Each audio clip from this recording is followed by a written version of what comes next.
Good Sunday afternoon, good Sunday evening to all. Hope you are doing well. Hope it was a good Shabbos. You know that in the land of Israel, people in their prayer are already turning to the Almighty and requesting rain. It's 2 weeks after Sukkot. Historically, it was a time when people already reached home after their visit to Yerushalayim for the holiday. And entering the winter, there's a need for rain, and the prayers begin. We who live outside of Israel follow the Babylonian tradition.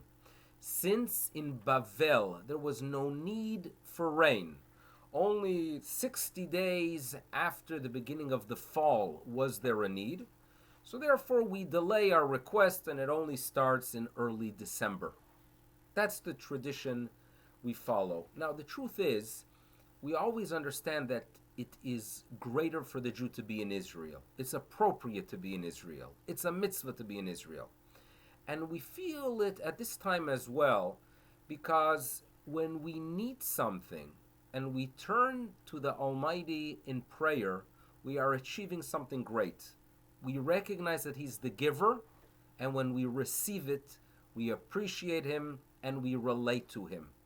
So therefore, right now, again, it's a time that those who are in Israel are lucky, because they could think about the fact rain is needed, right, to go ahead and produce food to sustain ourselves and our families. So it's an opportunity to turn to HaKadosh Baruch Hu and say, please, beten talu matar livracha. We do not have that privilege yet until we enter into December and over a month from now. And this is just a general concept that is fundamental to Judaism.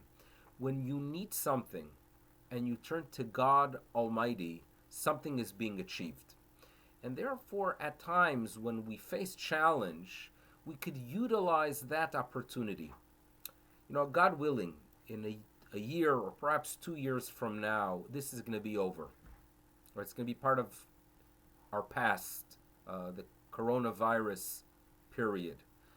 Now, when we look back, what are we going to assess? So we're going to talk about the difficulties, unfortunately, people struggling with health issues, and they should have a refuah shalema, struggles that relate to the fact that we cannot visit those that we would want to. But we have to realize that there's something we could achieve now that, God willing, we're not going to have the ability to do in the future.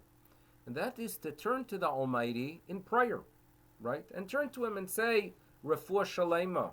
There should be a refuah shalema to those that need it. There should be parnasa, right? That those who are facing challenge financially due to the circumstances should be blessed. Shema kolenu. There are sections in our tefillah that suddenly could become far more meaningful. We could utilize what we are facing today, because God willing, in the future, things are going to be different. They're going to be better.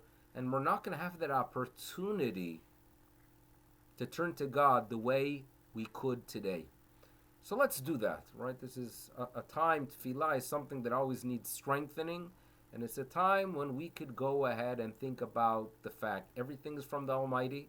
We don't always understand why things do occur, but clearly He desires our prayers. So let's go ahead and turn to Him. That indeed it should be a refuah shlema, and we should have and hear good news only. And it should be a good day. Please take care of yourselves. Bye-bye.